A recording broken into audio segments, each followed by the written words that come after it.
Ladies and gentlemen, we fucking made it. It's time to BS. It's not one of my proudest moments. That's for sure. And you paid the price this Sunday for it. You paid the piper. Yes. Oh, thank you, Karma. The Church of Josh Allen. Yes, the Church of Josh Allen. LG sins against you. Yes, the Church of Josh Allen is not pleased with me right now. A UStadium podcast. Grace! Still struggling? Shop! And part of the Unhinged Sports Network. And now to start your weekend with us. It's time to BS.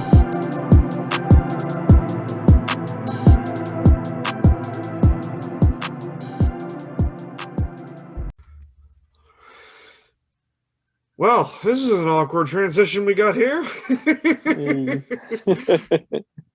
John is in a bathrobe. I am wearing a kahuna shirt because I can. And John can as well. But if you're watching on YouTube, this is glorious. This is a glorious sight indeed. John, what's up? Nothing much, man. Long day. 2 in a row, back to back. Awful. Yeah.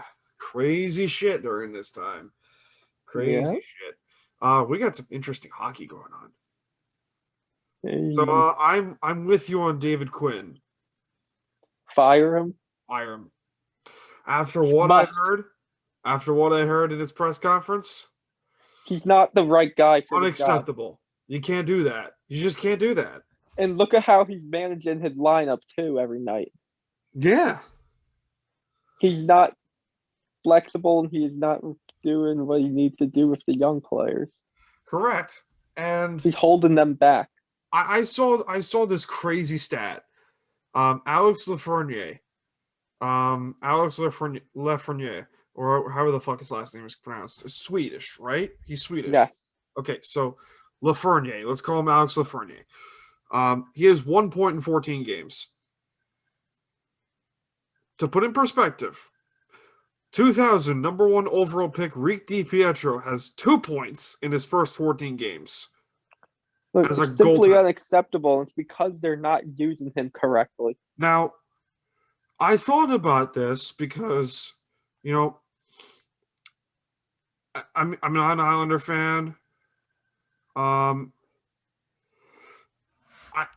an Islander fan, I'm not a Ranger guy, but I keep track There's no bad coaching when you see it. I know bad coaches when I see them. I had Jack Capuano, I had Doug Ways, and Teddy Nolan as head coaches. It all what's going on with the young players screams poor head coaching. It's in my head. I read this in my head.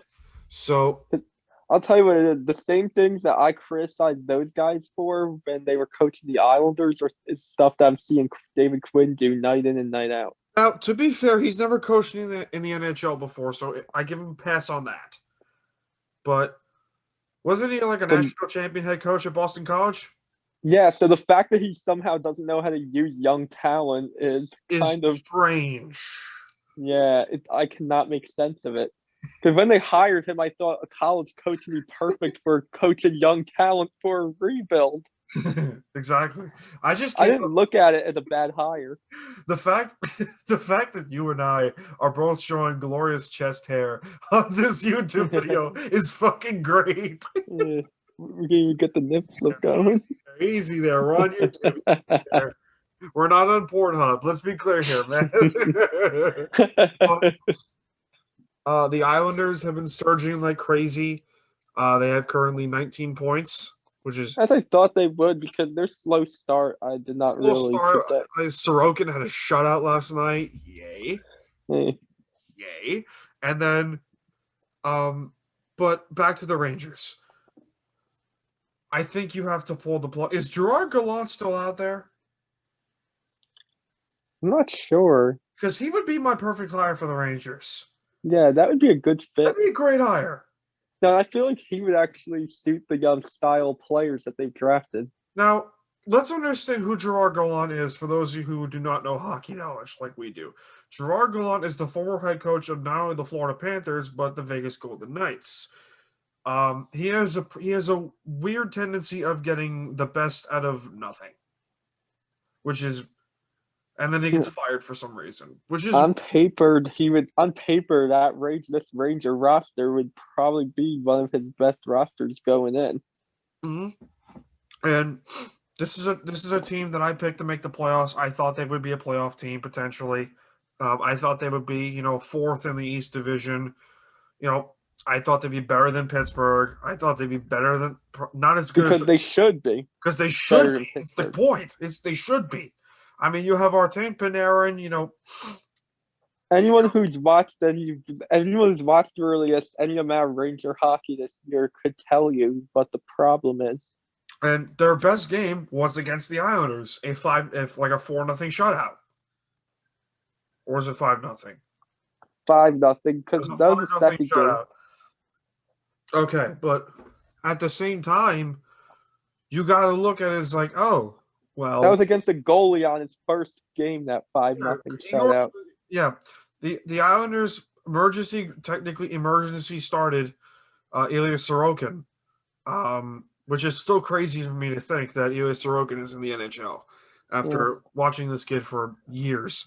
I think it's crazy that they threw him out for Rangers Islanders as his first game. Well, in his defense, Varlamov got hurt in warm-ups. Yeah, that's still that's really giving a raw deal. Yeah, that's a fair point. That's a fair observation to make. That's a raw deal. Yeah, but I mean, he's getting goal support, which it's crazy. A Barry Trotz team getting goals, scoring goals left and right at the wazoo. It's awesome. It's what they needed to do. They needed that, and that's what cost them the series against Tampa. And Kim, if you're watching or listening to this, I told you the kids would make an impact, and you didn't listen to me. Kim, That's a natural hockey fan wants to see instant gratification, doesn't want to see through the kids' development. Kim the Isles girl, are one of our favorite hockey nut jobs on this podcast. She said that the Islanders would not win the division. I did pick them to win the East. I thought they would be one of the second best record in. Oh Jesus, I think we're the Eastern Conference still. Christ, I thought they would have one of the best records in the league. I didn't think they would win the President's Trophy, but I thought they would win the division, but close. Regardless of I had them as an upper tier team because whenever I predict hockey, I don't even bother making standards anymore because I'll get butchered at the end. Yeah, of course. So I just try to just put teams in the tiers. I didn't think Dallas would make the playoffs, and so far, I'm mixed on that one. I'm mixed, but Dallas is always a weird team to put a finger on. So there are times where they can have 110 points, and then the next year they have 68. Well, they went to the final. Yeah, they went to the finals last year, which is nuts. Yeah. Which is nuts to think of that. And I'm friends with quite a few Stars fans, and trust me, none of them saw that team making the final. No. Not a single one of them thought it was coming anytime soon. Yeah. But that's also the playoffs for you. Because in hockey, you'll have teams like, say, the 2006 Oilers make the finals. Oh, for the love of God, that fucking team. That fucking team. Man. Nuts shit. That has to be the biggest anomaly in sports. I mean, to be fair, Nashville made the final one year, so. That team is better than the 06 Oilers. Yeah. And the 06 Oilers came within one game of a cup. Yeah, they came one game of the Stanley Cup. Look at that roster. Let's think of that. And they beat some good teams in the West. I want you to understand. Okay, fine. We'll look at the 2006 playoffs. They beat some good West teams. I'm going to look this up here. There we go. Yeah, the defending champion. Yeah, it was canceled 04-05 season. Christ. Okay, here we go. Edmonton beat Detroit. Yeah, that was probably a stack. Did Detroit win the President's Trophy that year? Yeah, I bet you that was probably the height of Detroit. Yeah, Detroit won the President's Trophy that year. They probably didn't have Fedorov. They may have still had Eiserman, but they definitely had like Datsuk and Zetterberg in them. Hold on. Give me a second. Yeah, President's Trophy winners 124 points. Okay, so 24 and they lost. they lost in the first round in 6. Embarrassing. It's sick. So they beat Somebody the better have lost their job. Detroit over Red that. Wings. They beat the Red Wings in 6, the Sharks in 6. Oh, that was a good San Jose. That's a really good San Jose team. I'll give them that. And the Ducks in 5, and then they took And the Ducks went on to win the cup that next year. They took the eventual champion Hurricanes to 7 games. Yeah, that's a bizarre champion. It was a weird season. Yeah. It was a weird season. And then there's the Sabres. The fucking Sabres. Could this season be weirder than that? I don't know. Yeah. So Wasn't that the year it was also a Carolina Buffalo conference final? hold on. Let's look at the standings right now. Okay, so currently in the Central Division, Florida has 22 points. That I don't get. The top 4, yeah, who guessed that? Top 4 teams in order: Florida, Tampa Bay, Carolina, and Chicago. Who the fuck picked Chicago? Florida, Chicago, and there. What the? Yeah, it's just what the hell. And then the East Division is expected: Boston, New York Islanders, Philadelphia, Washington. The North is weird: Toronto, Montreal, Winnipeg, and Edmonton. What the fuck happened to Vancouver? The West is Jim Benning. Yeah, fuck Jim Benning. And the Church of Pedersen. That's a great Twitter follow, by the way. The Church of Pedersen. The Church of Elias Pedersen. I fell in love with Canucks Twitter because of that. And the West is Vegas, St. Louis, Colorado, and Arizona. That's a shit show division. Yeah. I mean, the Coyotes are just there. The Yeah, Coyotes. because the issue is you probably have all the California teams in that division, and all 3 of them are involved deep in a rebuild. Yeah, yeah. Yeah, so that kind of makes the division kind of, it makes itself. Yeah. Yeah. Because Anaheim, LA, and San Jose none of those teams are going to be making the playoffs. No, anytime Anaheim, soon. San Jose, Los Angeles, and Minnesota are not making the playoffs. Anytime soon. Ottawa's not making it. Yeah. The And Rangers, they have the great Matt here's Murray. the thing. The one team The that Rangers will only make it if they fire Quinn. yeah, you're high on this. David Quinn needs to be fired. Trained. You're telling me that there's any way they'd make it in their current state. I mean, if they somehow pry Lindy Ruff from the Devils, which ain't gonna happen. Yeah, he's doing a good job. He's doing an okay job with the Devils. Mike would tell you that. He's doing okay. I think compared to what they've had. Fair point. When did we start recording, by the way? Oh no. I'm I'm not 100% sure. Yeah, I don't know. Not 100% sure with that.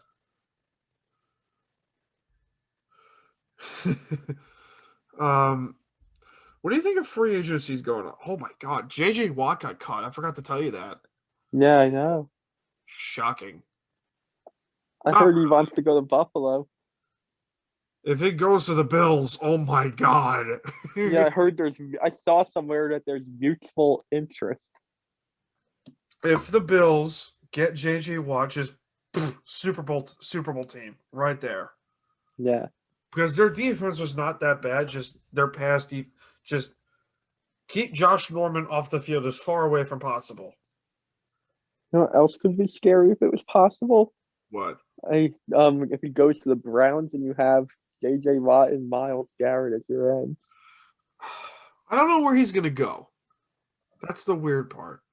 I mean, people Steelers to be with his brother. People scream Pittsburgh, but I don't think he's going to go to the Steelers. I see Bills if he wants to win a Super Bowl. If he wants to win a championship in the AFC, Bills. Go to the Bills. Go to the Bills. That's easy. Because he's going to be guaranteed playing time so long as he's healthy. And he'll be a fan favorite right out of the gate. Yep. Right on the game. And that gives him his best shot of a Super Bowl So right let's now. understand. Okay, Bills fans are as great of fans as anyone. You win in Buffalo, they'll love you forever. Exactly. You look at the Church of Josh Allen for an exact reason. Yeah. For an exact reason. You win in Look Buffalo. at how they love all the '90s Bills. I mean, fucking Egypt. Guys like Jim Jackson. Kelly, Thurman Thomas, guys like that were treated as gods in Buffalo. Exactly. Oh, it's nuts. Did you see there's a report out there that Zach Wilson is the new quarterback 1 in the draft? Yeah. No, I don't buy it. No, I don't buy it either. I saw the report, but no way. Didn't you see a little bit of BYU play? I did. How is he? He's not I bad. think he could be a pro quarterback, but I would not put him above Trevor Lawrence. Oh, God, no. No. Yeah, so anyone saying he's the new QB1, I just don't see it. Can we call Trevor Lawrence male Goldilocks? I think we can. Surfer Goldilocks. You know, it's fitting he's going to a coastal city. He looks like a football surfer, dude. Yeah. The only thing more fitted would have been if he ended up in like LA.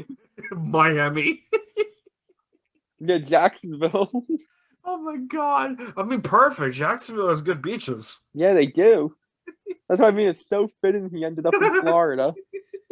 I feel like it would look so awkward if he was like the quarterback of like Green Bay. Oh God, that'd be so bad. No beaches around there. No. Oh man, the quarterback carousel. Yeah. Or he ended up in like Minnesota. He would not look like a Minnesota. How many teams do you think they would be desperate enough to get the number 1 overall pick from Jacksonville? I mean, the Jaguars would have to be stupid to do that. They'd have to be very dumb. They'd be stupid. But yeah, that's a perfect football surfer, dude. I'm putting that out. Oh man. Yeah, because there's going to be so many QBs available, nobody would want to give up the price that Jacksonville would accept. Okay, let's look at Alex Lafreniere's defense. He's actually scoring, but he's actually shooting the puck. Is he not? He's shooting the puck, right? Yeah. He's shooting. He's just not scoring. I think his only point. Came in overtime against Buffalo. Yeah, his only point was a goal against Buffalo in overtime. And it was a good goal. That was a good goal. Look, there's potential there. I just think he's not being properly utilized. Yeah, that's true. Like, to me, once like young players are underperforming, that's a sign that a coach needs to go. Because the Rangers have a whole another round of prospects coming up in the next 2 years. Do we want Quinn coaching them? Top 2 picks for back-to-back drafts. Capo Caco, who looks like he's doing okay, right? Yeah. And then you have potentially what people say is the next Sidney Crosby in Lafreniere. Yeah, it could end up being the next Alex Steigel at this rate. Oh, for the love of God. That's a reference right there. That is a reference, my friend. That is a reference. Only a true hockey fan knows that. Oh, God. That's bad. Oh, man. Did you I saw this picture of Jaromir Jagr and his supposed wife. Yeah. Did you see that? Yes. And he's killing it. It's not even that. His wife looks like she's 16. My man's killing it. Jaromir Jagr, who's one of the greatest players in hockey history. Second all-time in goals and points. Second all-time in every single statistical category in NHL history. Behind only Wayne Gretzky, except for games played. But, oh, man. One of the all-time greats. Oh, it was so funny. I have to find this. I have to I saw a find this. picture and I was honestly, my thought was good for him. So, I assumed she was like at least 18. give me a second. So, Do we know the oh age? man, oh man. So if you can see this on, so if you guys can see this on Instagram, on YouTube, oh my It's God. the perks of being a pro athlete. It's not even that. Look how old Yager is. He's 49. Yeah. And then there's his wife. Is it his wife?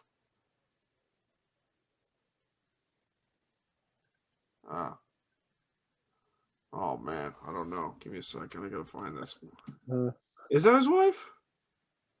One can hope. One can hope that's his wife. Mm. But I'm sure Yarmir Yager's a great guy to have a few drinks with. Oh, most definitely. Of course. By all accounts, everywhere like he went, people Second. loved him. Yager's wife. That is not his wife. Oh man, I felt bad. Good for him. Hold on. What? Yarmir Yager, wife. That is not his wife in that picture.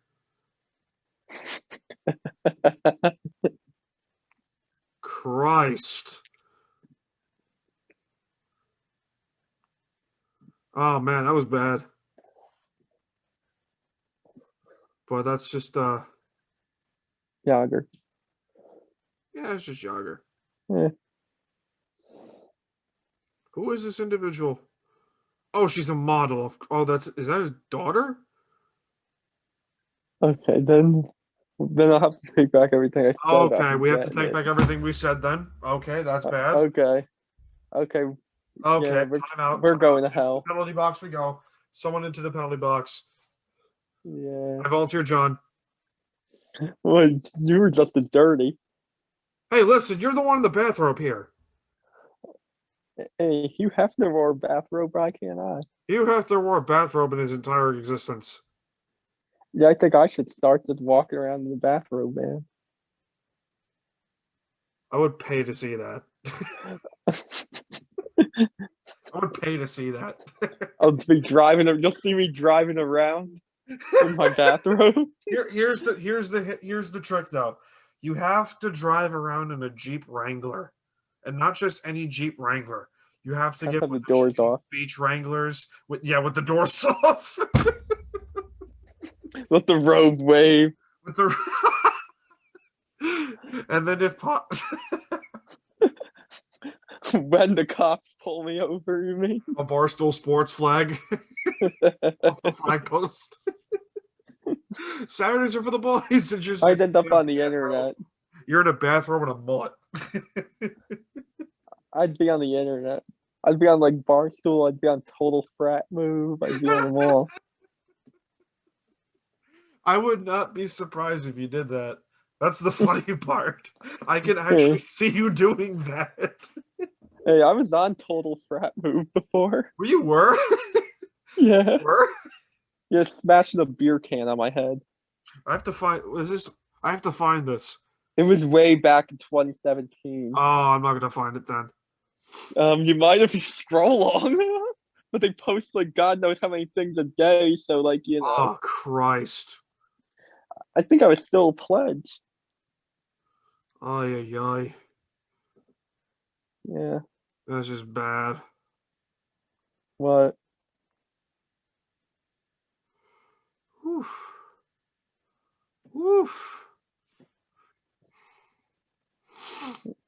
What are you looking at?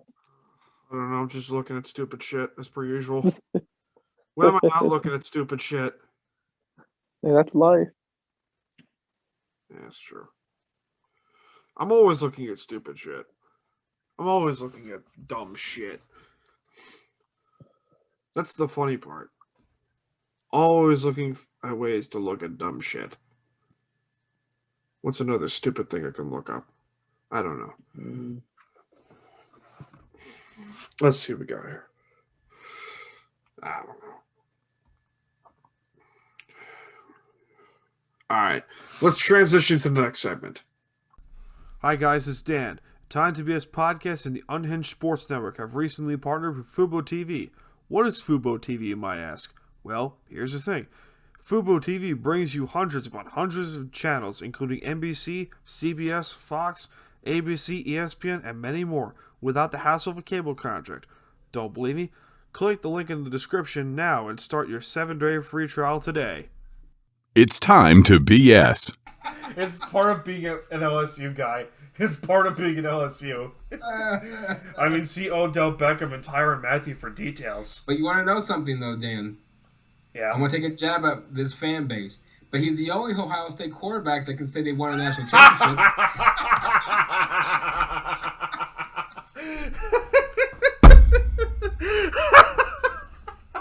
A UStadium podcast. Hello, everyone out there tuning in for this particular segment.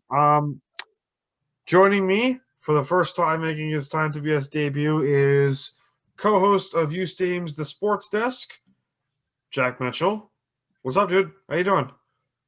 This is a long-awaited moment. It's been a while. Is it really? I feel like it has been. I think you've wanted to come on before, but just we haven't been able to work shit out. But Yeah, seems like that's the case. you can catch his show. You can catch Jack and Ryan on their show, The Sports Desk, every Friday at 6 p.m. Eastern Time on UStadium's YouTube page. So, free agency's just around the corner, my man. I'm pumped. I am pumped. Oh. I mean, I knew this was going to be a good year when Goff and Stafford got traded and the Super Bowl hadn't even been played yet. So yeah. But I think you're one of the only 3 Ram fans I know and respect. And probably one of the very few UStadium hockey fans I know. hockey's it's an underrated sport on UStadium. As a I'm gonna be disgruntled honest. Kings fan. Yeah, I haven't got a big win last night though, thankfully. Yeah, big win for the Islanders last night. Hold on thought. Speaking of, you know me, I gotta get my jersey on for supporting the White Whale. Big old Ilya Sorokin. Shit. I dropped my hat. There we go. No, this is not a Matt Barzell jersey. This is a Colin McDonald, former Islanders prospect. Interesting. This jersey is at least 6 years old. I think it's time for a new jersey eventually. But dude, I can't wait. I know. UStadium brought out their official free agency, one of their free agency predictions of who gets cut, who doesn't get cut. The Rams had an interesting list. Michael Brockers was one of them. Gets cut? Yeah, he gets cut. That's interesting. I need to look at this list. I haven't seen it yet. I got you. Give me a second. I will. Yeah, all 32 potential cuts. Yeah, I got it up right now.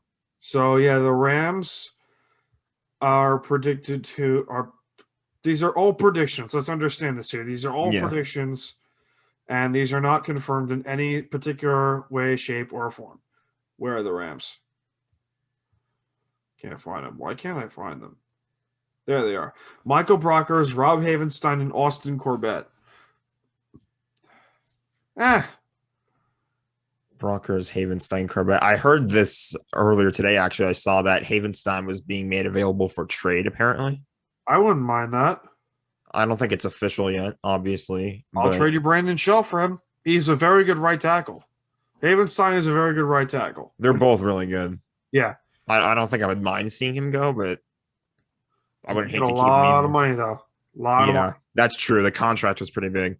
And Brockers, you had to pay. You had to pay him because the Ravens couldn't take him, if I'm not mistaken. And then it was a failed physical. It was a failed physical, so that you brought him back. Yeah. But for the Seahawks, it's interesting. So on this list, Carlos Dunlap,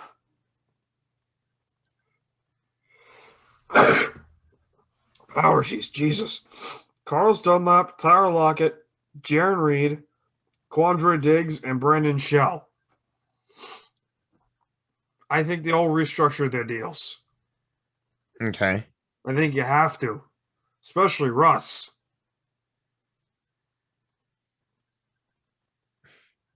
Now, I don't know if Ryan has told you about my distaste for Pete Carroll, or have you seen? I've seen Pete Carroll do Pete Carroll things before.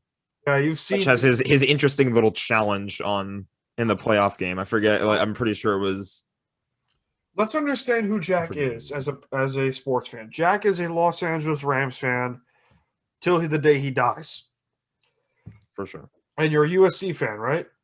UFC? USC, like Southern California. Oh, I don't watch college football watch or college sports. football? No, I know that's a shame. Who am I thinking USC? Am I thinking Graham by accident? I hope you're not thinking Graham. I hope I'm not. Get that out of my It's head. not me, though. I don't watch USC. I don't watch college. Okay, good. All right, because I'm Penn State. But regardless, you've seen me rant about Pete Carroll up the wazoo. And I want to get your thoughts on good old Pete. Like,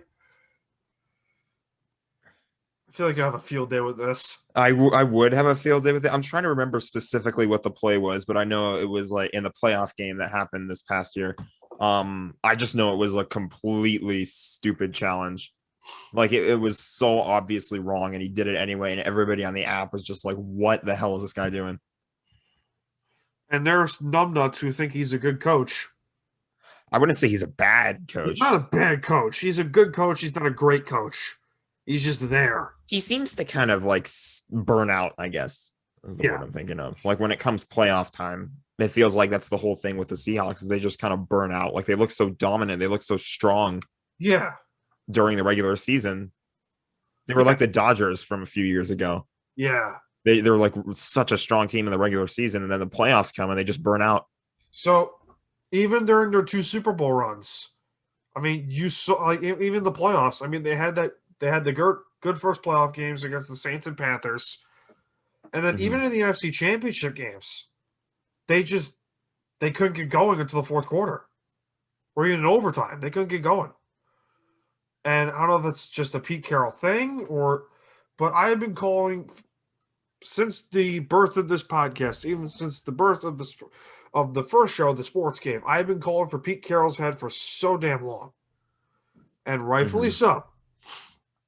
Not just for handcuffing Russell Wilson, rightfully so, but not only just for handcuffing Russell Wilson, but he's also the president of football operations. Every single decision goes through him. Not John Schneider. Goes through him. Goes through Pete. So the debacles of the Jimmy Graham trade, now it was an okay trade at first, or in the last year of his deal with the Seattle Seahawks, but it's the personnel decisions I have a problem with. Yeah. It's the personnel moves I have a serious effing problem with. And I'm not typical guy on Seahawk Twitter that's going to be like, oh, Pete Carroll's a great coach. He's the best coach you've ever had. So what? Mike Holmgren was the same thing. He was the same damn thing. But it's just it's weird. I mean, like, yeah, Pete Carroll did give you guys a ring within the past decade, but this is a what have you done for me lately kind of league. Exactly. And, Thank you. Finally. What has he done? What has he done lately? What has he done? Lose to a QB with 4 fingers. Barely lost to Josh McCown. God.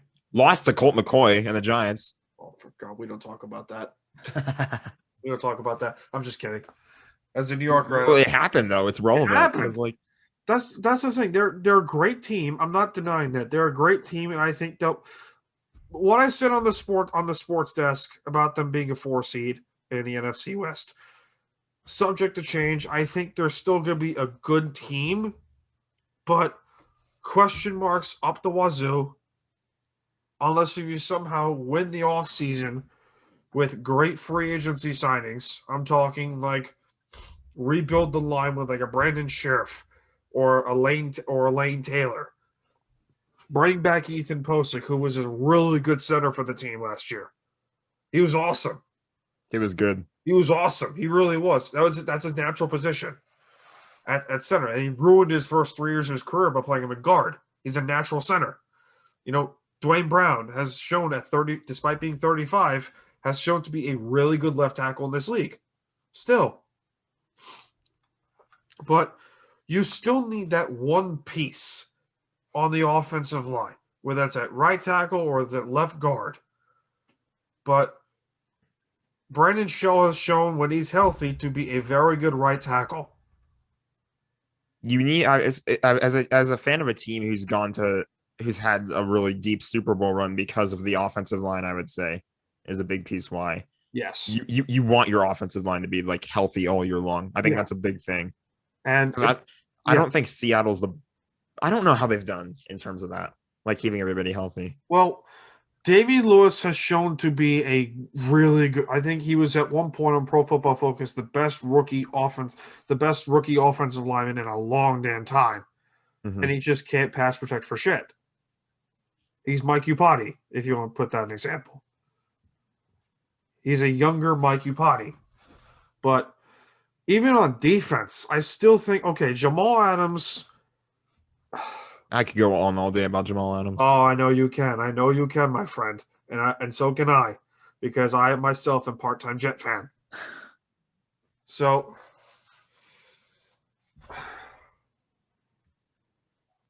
if you're watching on YouTube, you can see the disgruntled face that I am. But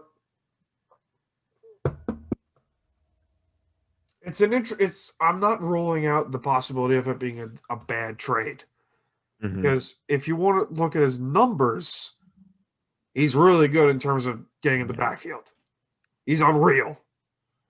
And then you get to the coverage. So if he consider a position change maybe to free safety or to linebacker? To linebacker. Because he's not bad when it comes to rushing the passer. But it's just that he wants to do that so much, it feels like. But then he drops back in the coverage. Go ahead. Sorry. So I would not be opposed to that, actually. Now that you bring that up, I'm not opposed to that because their secondary depth is actually pretty good. Because their corners, barring free agent returns, are going to be Shaquille Griffin, DJ Reed on outside, Hugo Amadi on the inside, and then their safeties are probably going to be Marquise Blair at strong safety and Quandre Diggs at free safety, with Trey Flowers being the fourth corner and Ryan Neal being the third safety. And then you also got Hugo Amadi, who can also play safety as well. So they're not terrible in terms of depth, but I would not mind Jamal Adams playing linebacker because if you look at Cam Chancellor's career, he's virtually a linebacker who played safety. Yeah. So I would not be opposed to that, but at the same time, pass rusher money. Yeah. Problem. I can see where you're going with that. It's just like when you look at his performance on the field, like what has he done in what has he done rushing the passer versus playing in coverage? Rushing the passer, he's one of the better, in terms of getting after the quarterback, he's one of the better players in the league. Yeah. But in terms of coverage, I mean, if Ryan Leaf are still playing in this league, he could throw 500 yards on Jamal Adams. That's how bad of a coverage guy he is. I don't know who I said on the sports desk.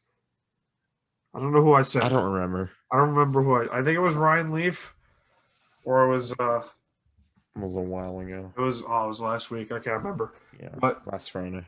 Oh, but that's how bad he is in terms of coverage. So even if he gets slightly better in terms of coverage, or even half as better in terms of coverage, he's Cam Chancellor. He's a faster Cam Chancellor. I see it. That's not a crazy thing to say. Yeah. And their safeties are not bad. No.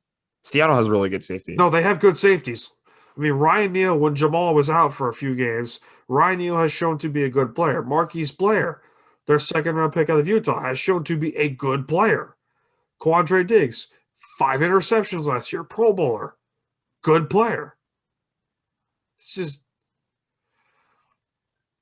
there's a couple things I would do. I would seriously consider changing D coordinator. I mean, you have to. Yeah. You have to. They made a good decision with the offensive coordinator too, by the way. I know we're talking defense, but Shane Waldron, how is he? he's really good. Yep. He's like a pass game. I think he was the pass game coordinator, and then someone else was the run game. They split. They basically did that for like a year or two. Yeah, I think before they hired Kevin O'Connell. Yeah, which is a good hire for you guys. Kevin O'Connell is still there, right? He is still. They actually Brandon Staley was going to take him away, and the Rams said no. Which thank God, losing Staley caused me physical pain. I'll put it that way. That hurts. Not literally, but like you know what I mean. Like that was a painful loss. Yeah, and to the Chargers of all teams. Andy Dickerson is also the run game coordinator, by the way, for the Seahawks. Okay, which is not terrible. Him and Shane Waldron together, I feel like that's a pretty good duo. Oh, that'll be good. That'll be good.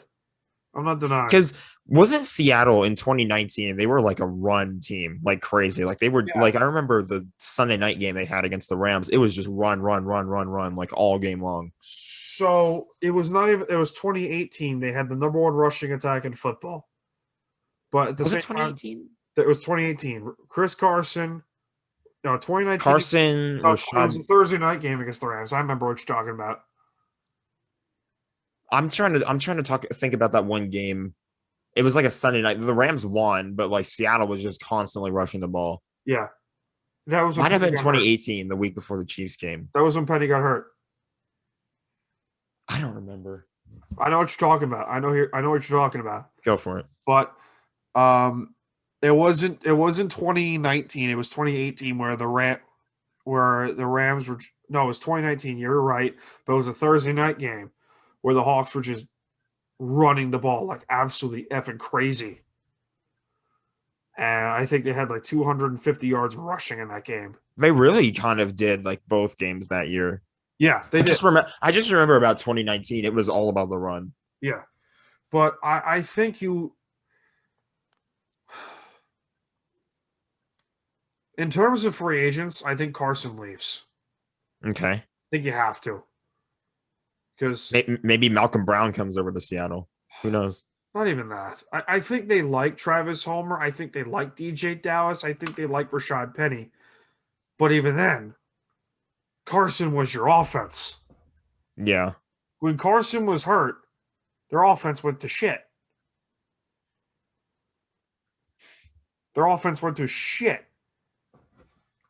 I even saw it in that game against Buffalo. They couldn't do anything until the final 20 minutes. They couldn't do shit. I'm torn whether to bring back Carson or to bring back Shaquille, because Shaq is going to command a lot of money. Mm-hmm. He's a really good corner. He doesn't put up the numbers as opposed to like, Marcus Peters or Jalen Ramsey. He doesn't put up those numbers, but he doesn't get the interceptions. But in terms of, pass coverage, he's one of the better corners that you'll find on the market. Yeah. He's gonna get 16, 17 million a year. I think that. And even the linebackers, I mean, Leonard Floyd was a really good free agent for you guys. Oh God, I don't want him to go. I really don't want him to go. And it was like a deal, right? Huh? It's a 3-year deal, right, for the Rams? With Leonard Floyd? No, you're thinking Barker's. Oh no, I'm thinking Floyd. Floyd was on a 1 year. He's a free agent now. He's a free agent? Yeah. Shit. Yeah, you can't let him to go. Yeah, we cannot let him go. I just remember seeing like everyone was talking about how he's nothing. He was being washed up on the Bears. He's not really going to do anything on the Rams now. What? That defense was made for him. I know. Like, and to see him in the playoff game when Aaron Donald was out most of the second half and the dude just crushed. I think he sacked Wilson a couple times. Yeah. He had 7 sacks in 3 games against the Seahawks. Salty Bears fans, it was mostly them, but a lot of them were saying like Right. a lot of them were talking about how Aaron Donald opens up the offense for him. It's not even that. He was off the field and Okay. Leonard Floyd was still kicking Your ass. Super Bowl run. Okay, your Super Bowl run. When Ndamukong Suh and Dante Fowler were on that same team. Yeah. Okay? And Samson Ebukam was not a bad pass rusher himself. That defense alone got you to the Super Bowl. You do not get to the Super Bowl without that defense playing the way that they did. No. You Like do not. like everyone's going to talk about the offense, sure, but that defense was elite in Your 2018. defense was amazing that year. You had, and I picked you to win the Super Bowl against the Patriots because you could get to Brady, and Wade Phillips screamed, "Get to Tom Brady." He did it with the Broncos several times. I think something people overlook in that game is the fact that the Rams defense did not have a bad game. No, Holding if you ignore the fact that the Rams only scored 3 holding points. the Patriots to 13 points is no small feat. No. With the Tom Brady, Bill Belichick system that existed back That's then. no small feat. People will say, "Oh, Belichick pulled a great defensive game by pulling." If you actually First of all, no, that was Brian Flores. Thank you. If you actually watched, but not even that, if you watched the film, what went wrong for the Rams? Because I had high hopes on you guys for dethroning the Patriots. I had high hopes. What did happened? The offense just got completely stunned. Brian Flores called a great game. Yep. And they couldn't figure it out. Sean McVay literally said after the game he got out coached. He had no answers. Yep. But it's crazy that I just find it crazy when you look at, Bill Belichick called a great game. Brian Flores called a great game. Man, the Rams' offense got stuffed. They couldn't do anything. One of the highest scoring teams in NFL history. 3 points. 3 points. Pain. Unbelievable pain. Unreal pain. Unreal pain. It was like I woke up the next morning and was like, I seriously still cannot believe that this offense that's been so dominant all season long, they put up 54 against the Chiefs. They made the only team that ever scored 51 points in an NFL game ever lose. And then they go all the way to the Super Bowl and they only score a fucking field goal. Okay. Which brings me to San Francisco. I even think San Francisco blew that game to the Chiefs. Yes, absolutely. They absolutely did. People will credit Patrick Mahomes like he's the next Joe Montana. But if you actually watch the game, San Francisco had that game won. Yeah, I literally went on to UStadium. I literally made a comment. I just made a post. The Chiefs are blowing this game. Yep. And even in this past Super Bowl, the Chiefs, I thought that game was over by the second quarter. Yeah. That game was over by the second quarter. There was what were they? It's weird.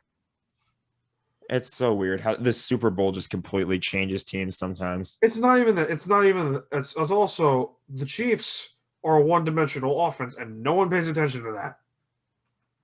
They are a one-dimensional, 3-play offense. No one pays attention to that. And if you actually look at the film, Patrick Mahomes, what does he do more than any quarterback in football? Run. He retreats. Yep, he runs and retreats. Drops back Farther and deeper than the Grand Canyon. Which I played lineman. I played offensive lineman. I was an offensive lineman in high school. Now this doesn't mean much, but still, as a quarterback, your job is to stay in that pocket. You have to be in that pocket. If you're retreating 10, 15 yards back, it puts more pressure on the offensive lineman to retreat, which they're over 300-pound fat guys. You expect this 300-pound fat guy to retreat? Ain't gonna happen. Ain't gonna happen, son. Ain't gonna happen. And those defensive linemen are athletic freaks. They're Especially insane. guys like Nadavik and Sue, who's been playing this league for a long time. Vita Vea, 350, athletic freak. Shaq Barrett, Jason Pierre-Paul, we know what they're capable of. Devin White, Levante David, we know what they're capable of. Do you think that defenses are going to start to figure out the Chiefs and be like, hey, Patrick Mahomes is his biggest weakness, his own weakness? It's weird. I don't. In that Super Bowl, it really felt like Patrick Mahomes wasn't being like creative. And what I mean by that is like whenever he dropped back, that's all he did was drop back. He didn't try to scramble. He didn't try to run for a first down. No. He barely tried that kind of stuff that we're used to him doing. He wasn't really like trying to shake guys off. And whenever he did, he was always staying in the back, like just run. Like I can't count the amount of times I was watching his plays and going, just run the ball. Like, stop standing there and trying to wait for somebody to come open. You're getting chased by guys like Shaq Barrett, like JPP. Run the football. Run your ass off. Create something out of nothing. Like, you're just dropping back for all of eternity. You're either gonna get sacked or you're gonna throw it incomplete, or you're gonna get picked. But no way any of that works out unless it's like a miracle play, which one of them almost was. Yep. But you look at these schmucks at ESPN and, Fox Sports and even our own guys at UStadium, they're just like, oh, Patrick Mahomes played a great game. The rest of the team just couldn't do anything. Bullshit. He retreated. He ran a grand total of nearly 500 yards. Scrambling. Okay, what are you, Michael Vick? Bad joke. Really bad joke. Cordell Stewart, better reference. Even that's not that bad. Even that's not good. But you got these people that are praising Mahomes for doing the same shit. And Brett Coleman, who I'm sure you watch on YouTube for his film study, great film guy. For those out there who are wondering who he is, phenomenal film expert. He even said, if the Chiefs lose, it's going to be on Mahomes because he does the same shit over and over and over and over again. He retreats. He wants the big play. Yeah. I'm not saying it's on Andy Reid, but even then it's all coaching. What they need is a quick offense.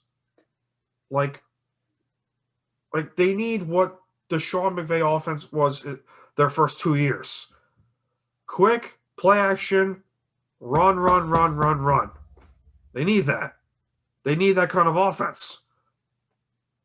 They're getting what's his name? He hasn't played in so long. I forgot his name. Damian Williams, right? Yeah, Damian Williams. Again, I think they said he's coming back next year. I hope so because he's really good. Yeah, I don't think Edwards-Helaire was bad, but I think Damian Williams was. Damian Williams was that offense. He was on another level last year. Yeah, he was on another fucking level. And but they're gonna have a lot of problems if Mahomes doesn't fix that issue and fast. Like we've seen it before out of him. It's just we need to see it a little bit more. Like if you're gonna stand in the pocket forever, at least make something happen. Thank you. Don't be like Jared Goff and be a statue. Or Russell Wilson and hold the ball on for 5 fucking seconds. The difference I think that was that Russ is really good at escapability. Yeah, he's because I've seen him time and time again because the Rams have always had guys like Aaron Donald, Brockers for the last couple of years, and these are some of the most elite elite pass rushers in the league, and they can't sack Russell Wilson. They barely can. Like they do, but like not as often as you would expect. Because Russ just gets out. Dude just runs like crazy.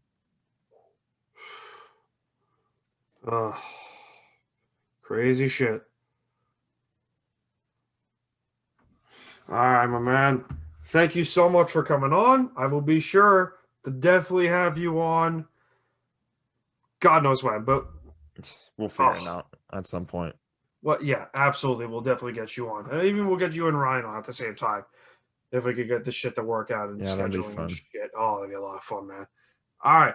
Let's transition to the next segment real quick, guys. What's up, guys? Thanks to our friends at UStadium for supporting this podcast. Do you like sports and debates? Oh, we know you do. Don't lie to us. Download the free UStadium app today and talk all sorts of things sports and even earn some great prizes. Debate with all kinds of fans from the NFL to the NHL, even UFC and many more. Download UStadium on Apple and Google today. It's time to BS. Oh! Time to BS podcast. Oh, that's good. Oh, man. That's good. A UStadium podcast. One. John's back for the second segment. Second of 3. This time, no bathrobe. But I am in my Islander jersey because I will be doing 2 play-by-play Islander games. One tonight as we're recording this, and the second one on Saturday, 2 days later as this is being posted. So, yay. Hockey. Always a good time for hockey.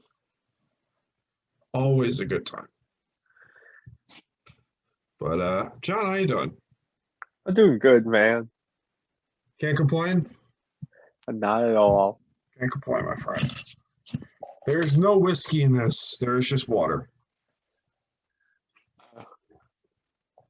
I think I'm gonna go get my snacks.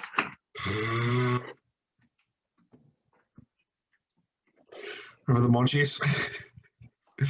I'll put my snacks. I think it's a good idea to put those on YouTube. No, they're actual Sour Patch Kids. Oh, are you serious? Maybe. Oh, for the love of God.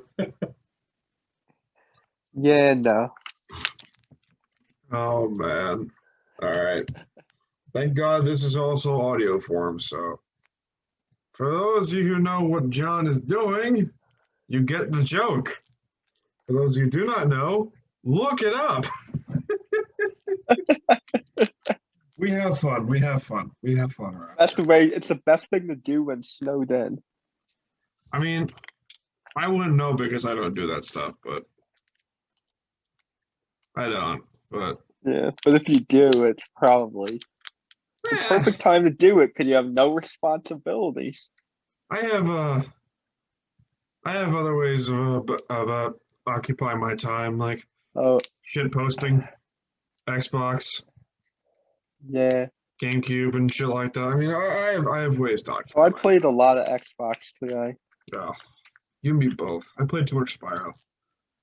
Yeah, for anyone listening, buy Control. It's the best game ever made. I'm on an experience with it right now. There you go. There you go, my friend. Especially if you enjoy certain products. There you go. It's great. It goes great with it. Woo. What's new, my friend? What is new? What is new? Not a whole lot, but besides Not a whole lot. a Carson Wentz trade that happened. Hey, great deal for the Eagles. Oh my, great deal for the Colts.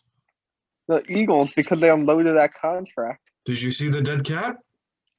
Oh, $30 million. I think it was like 33.8 million in dead cap. It's over. Crazy. Yeah, we know who's going to have the number 1 overall pick in a couple of years. Yeah. Yeah. No way they don't. Yeah. That's true. And the Colts are taking a risk on Wentz because if he continues his current form, he's going to still be a bad contract for the Colts, and then they'll have to find a way to get rid of him with even less value than he had in Philly. That's a fair point, but Because I don't know if he can be resurrected. He had a I lot don't of know. injuries. I mean, you have a very good offensive line in the Colts. You got great weapons in Indianapolis. Look, if there's a team where he could do it, it would be there. It'd be the Colts. Yeah, it'd be the Colts. Yeah, because they're the most ready to contend of any Yeah. shooter. I mean, that division is top heavy to say the least. I Yeah. mean, like Tennessee is just there.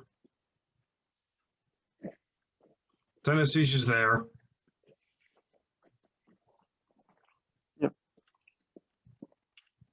But Indianapolis should be able to win that division every year, but Tennessee will give them a fight every now and then. Oh yeah. It's Absolutely. going to go down to whoever wins those divisional matchups. But if Jacksonville gets good under Trevor Lawrence quickly, it'll be an interesting division. Yeah, true. Well, who knows? Now, Maybe the Texans are always going to be a doormat for a bit. Yeah, I mean, if they trade Watson. Even if they don't trade him, he might pull a Carson Palmer. Yeah, it's a fair point. That's a fair point. Carson Palmer, by the way, for those who do not know, was it 2011? They traded him? Yeah. But he sat like the first 8 games, just didn't play before they traded him at the trade deadline to the Raiders. Yeah, that's true. Because he told the Bengals that he was going to refuse to play for them anymore because he was sick of the team. Which, their fault. Their fault. Yep. 100% their fault. Yeah, because that was like in the peak of the Marvin Lewis years. What a dipshit. What a dipshit. No, blame the guys who kept him employed for so long. Don't blame him. We had a Bengals fan on here, Jimmy. We did a show with him once. And he says the Bengals will only be better when Mike Brown dies. He's not wrong. He's not wrong. The question is when. Because I have a feeling Watson keeps this coach forever now, too. Zach Taylor. Yeah. Yeah, I wouldn't be shocked if they do. I would not be shocked either. I would not be shocked if they keep for 20 years. Yeah, have him lucked into the playoffs a few times with an easy schedule and 0 playoff wins.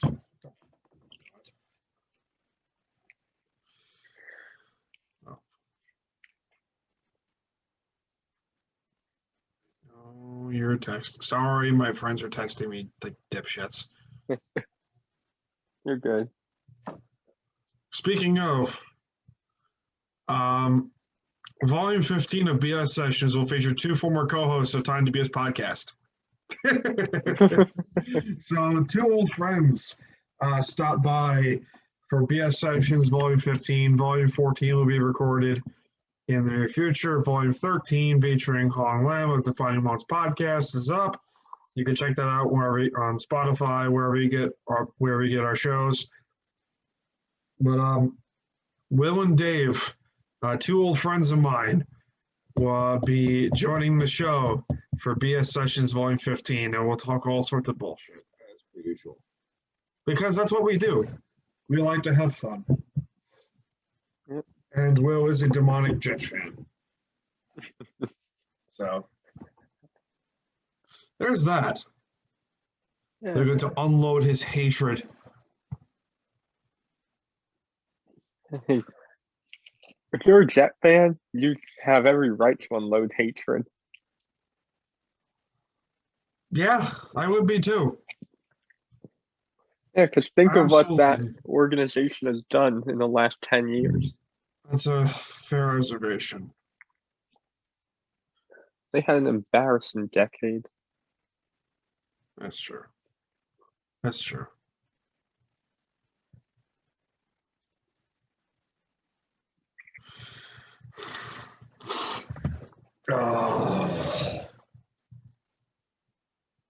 But One more to talk about. Oh yeah, that's right. NBA bullshit. Yep. Who's the idiot that decided to? So, Blake Griffin is sitting out, and not by his choice. Yes, the Pistons are going to trade him. By the Pistons Or are gonna buy him trade out. or probably buy him out because no one's taking that deal. Yeah, unless it's for another bad contract. Which you brought up a good point. Al Horford's on the Thunder. He's on the Thunder now, right? He is. Yeah. Yes. I lost track. Yeah, the Sixers moved him to the Thunder. That actually wouldn't be a bad deal when you think about it. Horford. Yeah, but because the thing is, Al Horford has one more year on his contract, but he currently is playing better than Blake Griffin. Yeah, that's a problem. However, the Thunder want to shed his salary because they're rebuilding anyways. So then they'll have salary cap room sooner.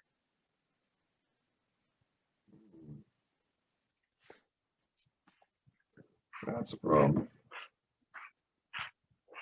I mean, the Pistons would probably still have to give up a second-round pick or something to pull off that deal. Oh, probably. Oh, absolutely. Absolutely. Yeah, they are going to have to buy him out. Yeah. Or watch Blake Griffin get traded to the Knicks.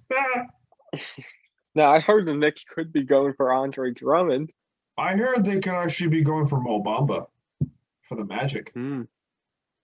Which is not They're bad. looking to move him? Yeah, the Magic are looking to move him. Wasn't he a first-round pick? Like a top 10 pick? Yeah, I think he was like a 5th overall pick in 18, I'd like to say. Why would they move him?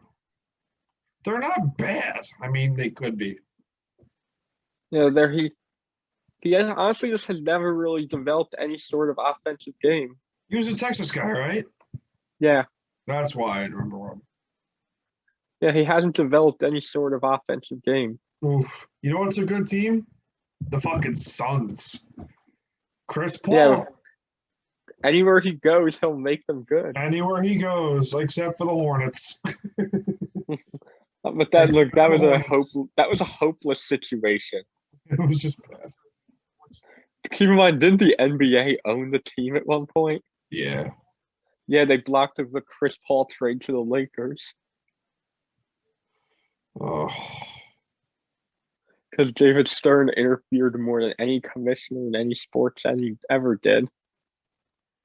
That's a fair observation.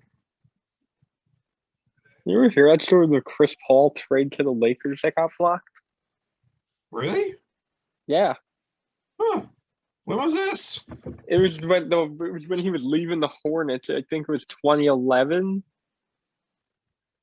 The Lakers attempted to trade Pau Gasol and Andrew Bynum for Chris Paul, and David Stern vetoed the trade because the NBA owned the Hornets at the time, and he thought it wasn't a good trade.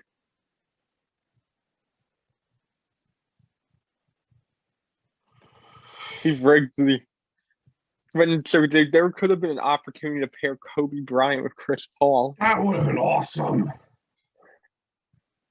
I don't remember this. Jesus. Yeah. By the way, before we end the segment in a little bit, I want to say thank you. Not thank you, but welcome to the Unhinged Brethren, the Society of Scoundrels. Another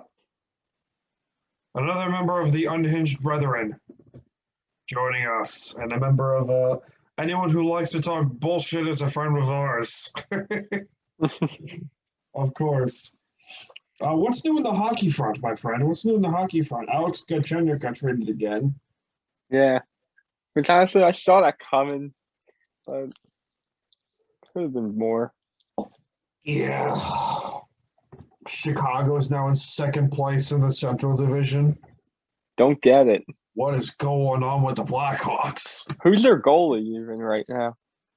I can tell you in a few seconds. Wait a minute. There we go. Corey Lankinen. Hmm? Kevin Lankinen. Oh, for the love of God. Stop calling me. And Malcolm Subban and Connor Delia. What kind of tandem is that? Yeesh. How is that in second place? In the Central. Yeah, Christ. who's getting the majority of the starts? Patrick Kane is scoring points like crazy. He's got 23.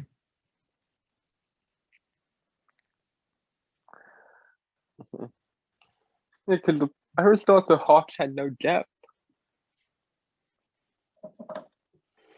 Alex DeBrink is not bad. Kubalik isn't bad. Sutter isn't bad.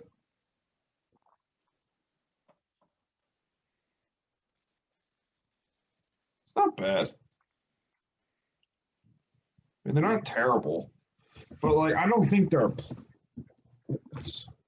Not in the Central. This is subject to change. Let's be clear here. This is subject to change. Yeah. So... Yeah, keep in mind, this is a shortened season, so things are starting to become more and more in place. Toronto, 26 points. What the fuck? You know, I think it's so funny how every year Toronto fans have such high expectations, and every year you're going to get let down.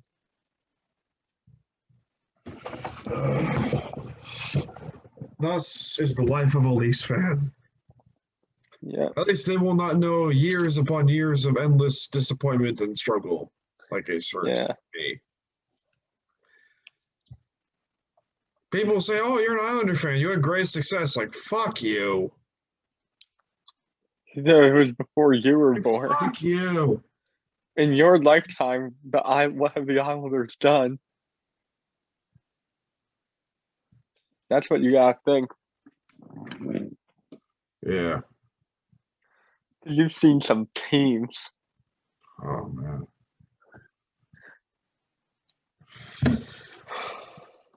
The 08 team. It was just bad. Doug Wade's lone year as a full-time head coach. Oh, yeah, that was bad. That was just bad. I mean, they scored a ton of goals, but it was just like, the fuck? There was no defense being played at all. None.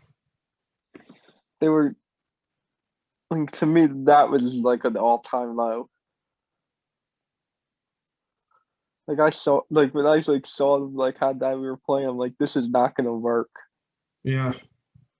And sure enough, it did not work. And then Lou comes in. Clean sweep. Yeah. Clean fucking sweep. Yeah, because he probably looked at what he had and was like, what the fuck? I think I remember how Waite and Snow got fired. I remember how they got fired. And it was actually in Buffalo for one of the draft camps or whatever. And Lou just saw how they were running it. And he was like, yeah, I'm not doing this. And then sure enough, I think it was a week later, the Capital Barrett Tross is available. Think about how many years they allowed Garth Snow to run it, though. What a disaster. That I guy will never get over that. I will never get over how Garth Snow managed to just completely fuck over this team. He accomplished literally nothing. People say, oh, he won a playoff series. It's the first time in 23 years. Yeah. It's great. Yeah, one thing. And the fact that it's the first time in 23 years that he was the GM of many of those years tells you everything else.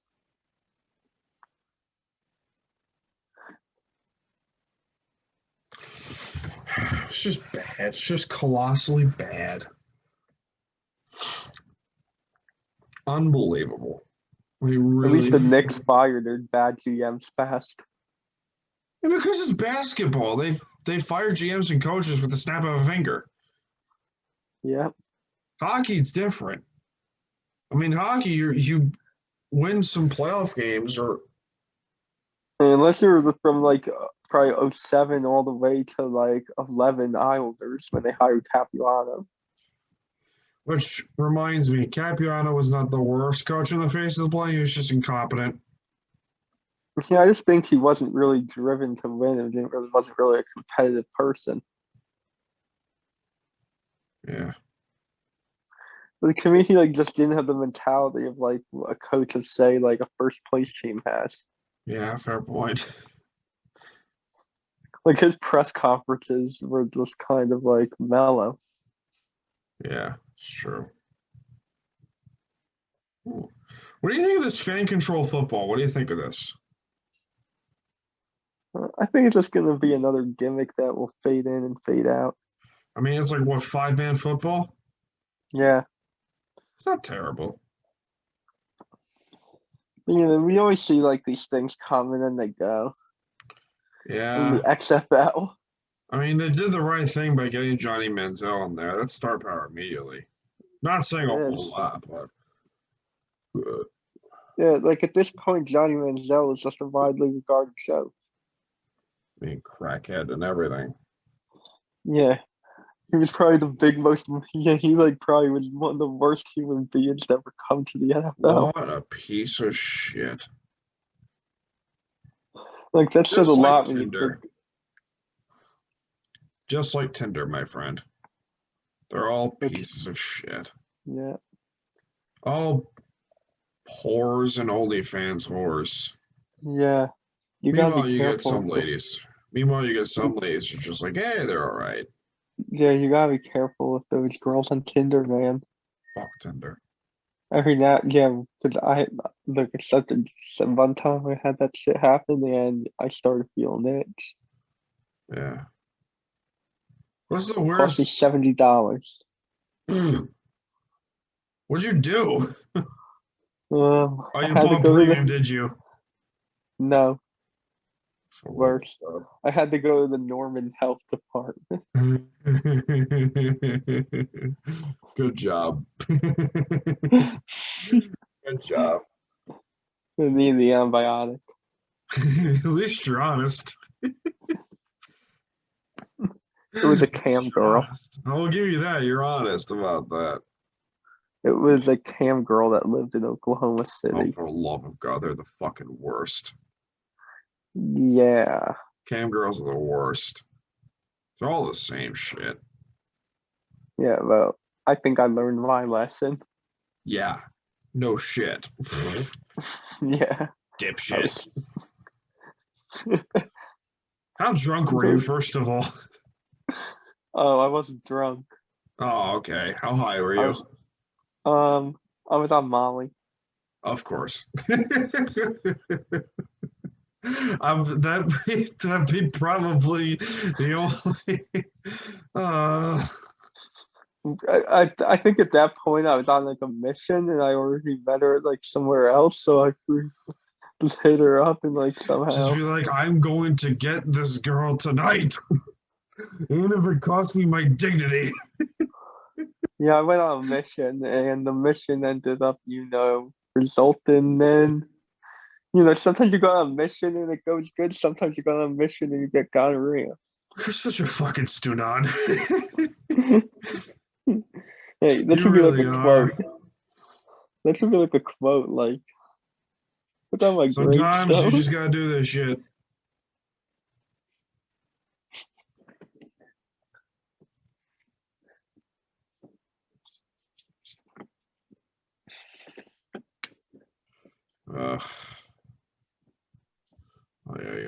All dating sites are the same shit. It really is. Yeah. Like, honestly, it's like none of them really want to get to know you. They all just want to fuck. I just want to fuck. I hate it.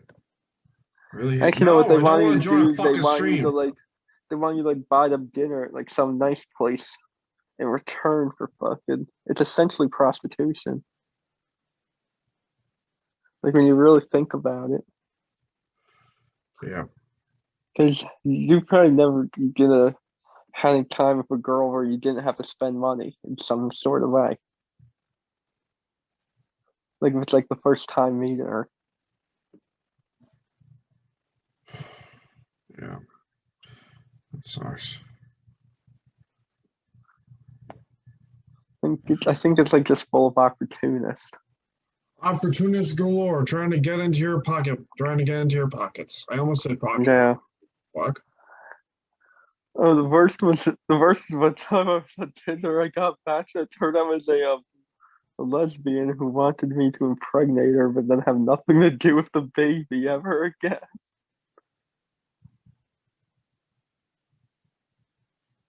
For those who are watching on YouTube, you can see my face right now. For those who are listening, I'm giving you a disturbed scowl of just and a rather concerned, huh? I did not do it. Good God, I hope you didn't. I unmatched so fast. I just texted her hi, and I got the weirdest message of my life. Speaking of, before we end the segment, I have a great story to tell you. So I actually had a very similar situation happen to me months ago, believe it or not. I think it was around Christmas time. And, oh, God. Don't tell me you did it. And I did not. Good. But, what's his face? There was this individual who I matched with. I completely forget where, which says a lot. But, you know, we talked, we FaceTimed and crap, and then we eventually talked on Facebook and shit like that. You know, I was like, oh, that's cool.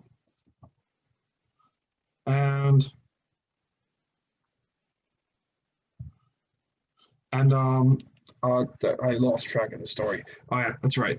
We FaceTimed and everything, and this individual, devoted Christian lady, or Catholic lady, or some shit, and what's crazy about it is that she is a firm believer of the she's half trans, some shit. What?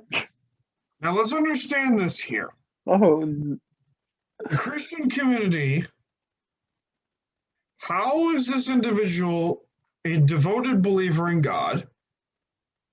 Who then alters the God-given body? And then someone who is basically trans. I did not know this. And I don't judge. I don't judge people at all. This is not like there's so many like denominations of Christianity, man. Maybe it's in like some like gay friendly like Christian denomination. But still, let me like who knows? Because like a church is a church, so like who knows like what church he belongs to? Exactly, but here's the point I'm trying to make here.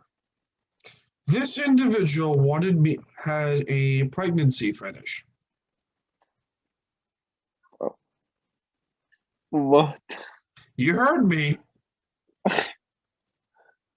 Now, okay. So then there's nothing really. What you told me earlier reminded me about that. What's up? There's nothing biblical about that. That just doesn't make any sense. The world makes no sense. Yeah, no shit on that one. Yeah, no, like I was like on that. You should have seen the look on my face when I got that text. Oh, man. You don't even want to know like what else. I was like, it was like a mix of like just shock and like disgust and like just confused. Confusion, like thinking about my life choices. Thinking about my life in general. Yeah, like what got me to this point that I'm having something like this? It's like, you know that stupid meme where like the record scratch is like, yeah, that's me. You're probably wondering how I got myself in this situation by now. It's like, what am I doing that my life is like this? What do I do here? What do I do? Like you end up like, because you're just what do I do in this situation here? You're so like concerned and appalled. So concerned here. generally concerned. Yeah. Just like, eh.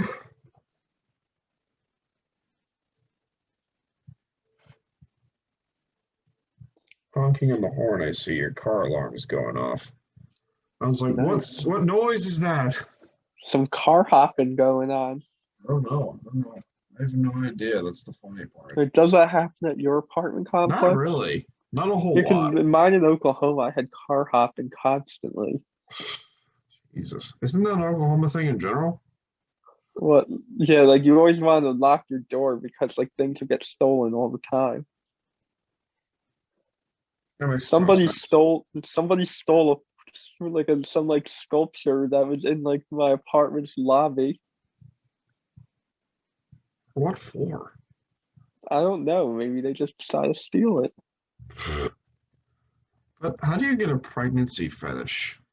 One. How does that happen? How does that work? I don't know, man.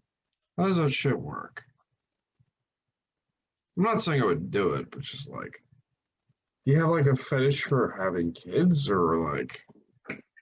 I don't know. Like mine wasn't like a pregnancy fetish. Mine like legit wanted a baby. Was this individual mentally disabled? Mentally, No, it was a lesbian. She said she was a lesbian. She wanted mentally to have a disabled. That's child. harsh. My bad. I meant mentally ill. There we go. That's better. Still. I have no idea. All I know is that I, got out of that shit so fast. Yeah, that shit quickly. And rightfully so, my friend. Rightfully so. You bolt like Usain Bolt. Rightfully so. Rightfully so. All right, man. Let's transition to the next segment featuring Jim from the JDash Morning Show. What's up, guys? It's Dan from Time to BS Podcast. Are you looking to get your team's favorite gear at the best prices out there? Look no further than Fanatics.com. There's always some great deals at Fanatics. Every league, every team at the best prices. Get your fan on at Fanatics.com. It's time to BS. I'm going to take a stab at Eddie Shore. I hate you so much right now. I hate him. Your brain is too large. God. You suck. He's right. A UStadium Podcast. Hello, friends.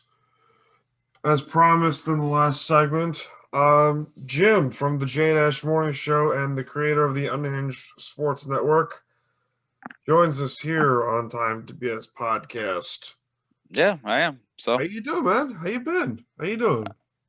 It's Friday for when this show's out. Yeah. It's Thursday night, and I wish I was Fernando Tatis right now, but yeah. But I'm doing good. I'm just doing some editing for my show and some editing on the network itself. So I'm staying busy right now. Do you think the Padres will eventually regret that deal, like the Mets of Bobby Bonilla? Yes. Oh yeah. When your whole infield is a total of $812 million, you have just completely surpassed the Yankees and the Red Sox total payroll combined. And no matter how much money they have, the Padres are spending, they're not better than the Dodgers. The Dodgers are going to win the division no matter what. And it's intriguing, but for me, honestly, I think the Padres are saying we're here to win. We're trying to win, but you got Blake Snell and Yu Darvish. Good job. But the Dodgers are loaded, and just all 40-man rosters are loaded. Padres about maybe 20 people loaded wise. So. And they just got Trevor Bauer too. Yeah, it's going to be intriguing, but it's, we know who's going to win in the playoffs out there. It's going to be the Dodgers and the Padres, but baseball season's here. I'm ecstatic for it. Hopefully it's a good season for my team, but I highly doubt it. But Tatis and his agent just broke records, so that's he did 14-year deal for over $300 million. Good for him. Good. But As a Yankee fan, as a childhood Yankee fan who grew up in a family of Met fans, I feel highly optimistic for them boys in the orange and blue. Highly optimistic. I think I don't think they win the division still. I think the Braves are still worlds better. The Braves are, in my opinion, the team to beat in that division because you do not take away a division crown from a team that was 3 games away from the World Series last year and say that the Mets are better. And I've seen some experts saying that the Nationals are better than the Braves. The Braves, they're young and they just got more playoff experience last year. They're going to be a threat again this year. And because of how the playoff format, they're going back to the traditional way. They're not a wild card team. They're going to win the division. And I think the Mets are going to be the wild card team. And you're going to have Padres and Mets in the wild card game. And that's going to be disappointing for one of those teams because I think both those teams are 90-plus win organizations. Yeah. Padres might be a 100-win organization as a wild card. But the stupid one-game elimination wild card game is going to cost a very good franchise a chance to win a World Series at the end of the year. Yeah, absolutely. I'm happy for all the Mets brethren out there who listen to us. Your team has a bright future, and I'm telling you this as an Islander fan. Once the culture changes, you start to win. You will start to win. And you're already seeing it with Stevie Cohen. You saw it with the Islanders, with Barry Trotz, with Lou Lamoriello coming in, with Ledecky and Malkin as the owners.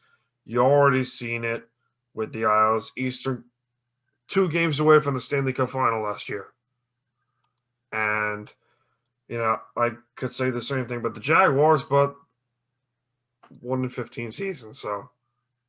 Well, Jaguars, in my opinion, they're getting scrutinized for a hire that Meyer just made, but the guy never really stepped into the building. He resigned before then, and we're national headline news. You have people like Skip Bayless and Stephen A. Smith and Shannon Sharp saying that the Jacksonville Jaguar organization is the most racist organization in the NFL. Go look at the coaching staff. It's one of the most diverse coaching staffs you ever see in the NFL. Because, yes, the Jaguars Urban Meyer made a dumb hire, but the guy never even set foot in the facility. They're doing this. They're putting as much shade as they want to the Jacksonville Jaguars because they got the golden child. They got Trevor Lawrence. They got the number 1 overall pick. And they will take him. I hope they take him. They are taking him because, fun fact, me with my connections here in Jacksonville, his fiance/wife has already bought a house here in Jacksonville. They already know. They already know he's here in Jacksonville. So all the people saying Zach Wilson, which I don't know why all of a sudden Zach Wilson's better than Justin Fields. He's not. Me and my buddy here in Jacksonville, it's basically the Zach Wilson ordeal is really laughable, in my opinion. They said, what's the separation between Zach Wilson and Trevor Lawrence? I'm like, okay, here it is. You got Trevor Lawrence at number 1. Then you have a country mile. Then you have Justin Fields. Then you have the distance between Earth and Mars. Then you have Zach Wilson. And someone goes, man, you're very low on Zach Wilson. It's like he played in a smaller school against lesser competition. I don't want to compare him to Carson Wentz, but it's starting to sound like Carson Wentz because Carson Wentz shined against lower level football. Coming from here. You are the Jacksonville Jaguars. You have the top overall pick in the draft, correct, and a quarterback potentially who we're calling the next generational talent since Peyton Manning, or if you want to go further than that, John Elway in 1983. Yeah. You think, and I have been on the record, and I've said I do not trust Ohio State quarterbacks. I was willing to put Ohio State quarterbacks I was willing to put Justin Fields at 4th at my quarterback ranking behind Wilson and even Trey Nance. Because I don't know about Trey Nance. Exactly. I still think Fields is the better of the 3 remaining quarterbacks after Lawrence. And I'm not denying that. But I think you look at the overall history since Troy Smith of Ohio State quarterbacks going into the draft, or even playing at Ohio State. Correct. JT Barrett wasn't the most phenomenal quarterback, but he won a ton of games. Yeah. Okay. Like Dwayne Haskins wasn't a good quarterback in the pros. He won a lot of games in the NFL. Cordell Jones. So Cardell Jones. Yeah, Cardell Jones. Great example. 12-gauge shotgun. Threw the ball like a rocket. Won a national title. Was nothing in the pros. Yep. He showed some light in D.C. for the D.C. Defenders in the XFL, but he wasn't a – let's just say you just go up north to Michigan where they've actually produced NFL quarterbacks and Chad Henne and, that 6th-round nobody who talks so much trash on Twitter now because he has the right to, GOAT, Hall of Famer, the best quarterback, greatest quarterback of all time, Tom Brady. Ohio State's had histories of not producing quarterbacks, just not Urban Meyer's era, just not Ryan Day's era, not Joe Tressel era. It goes back years. Yeah. I don't even think Eddie George had a quarterback. I think the last great quarterback that played in Ohio State is actually covering college football on ESPN, and that's Kurt Herbstreit. Yep. And that tells you a lot about Ohio State. Ohio State produces hell of defensive ends, hell of defensive players, hell of running backs with Ezekiel Elliott and Eddie George, and awesome raw receivers and tight ends. But they don't produce quarterbacks, and it's not I've heard people say, it's the coach that does that. No, it's not, because college NFL quarterbacks, some of the best NFL quarterbacks to ever set foot in the league, were not even good in college. Some of them were decent, some of them caught on fire. And there's some quarterbacks that were awesome in college that go in the NFL, turn out to be nothing. Marcus Mariota, Jameis Winston, Mark Sanchez, Mark Butt Fumble Sanchez, Ryan Leaf, to name a few. And you had quarterbacks who were just average in college, Drew Brees, Tom Brady. Russell Wilson. He was good in NC State, but he was better in NC State than he was in Wisconsin, but he discredits NC State, period, because of I think it was Tom Dorian, I think it's the head coach of NC State, said, "You're playing football." And he goes, "No, I'm going to play football and baseball." But Ohio State, you can tell any Buckeye fan out there, I may piss off any Buckeye fans out there, and I don't care. You're not a quarterback hub. You'll never be a quarterback hub because you have never 30, 40, maybe 50 years of history of not having the quarterback. You've had great talent around you, and you've won national championships, and you've also won lots of Big Ten titles. But we have to realize that 2 to 3 years, maybe 5 of the last 10 years, the Big Ten has been at the same level as the SEC, but over the last 50 years, they have nowhere near the talent and nowhere near competition as the SEC and the ACC and the Pac-12. Thank you. Because back in the day, the Big Ten was, let's get some big boy and corn-fed offensive linemen and hand off the football. While the SEC and the Pac-12 and the Big 12 were spread them out, we're going to throw the football down the field. But yeah, Ohio State quarterbacks do not succeed in the NFL. Does that mean Justin Fields? Yep. Does that mean Justin Fields is going to be successful in the NFL?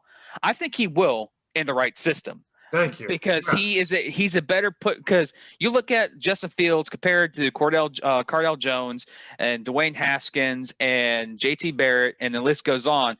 Justin Fields has more of an NFL body and more of an NFL caliber player. He reminds me of Donovan McNabb, a young Donovan McNabb. A little bit, yeah. I see from here. He can move on his feet. He has a great arm, but he's not a scrambling quarterback.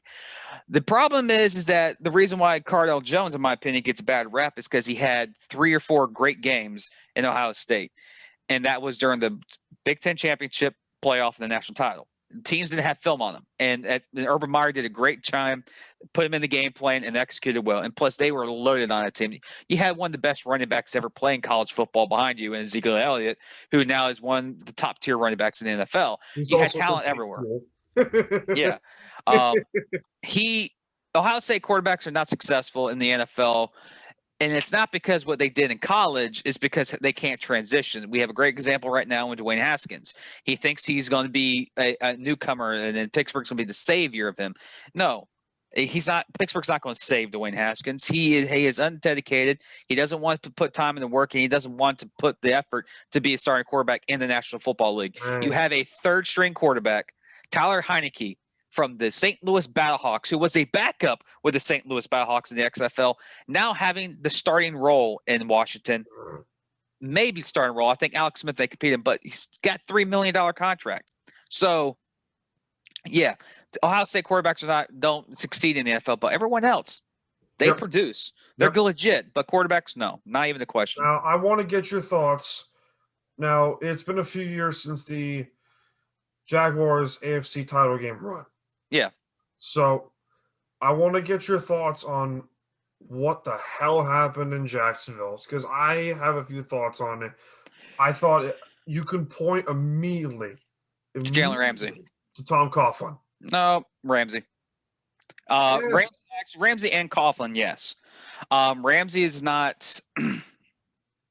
Coughlin is the old school type of head coach. You come to work early, you leave late, you spend 24/7, 24 hours a day, 7 days a week on your craft.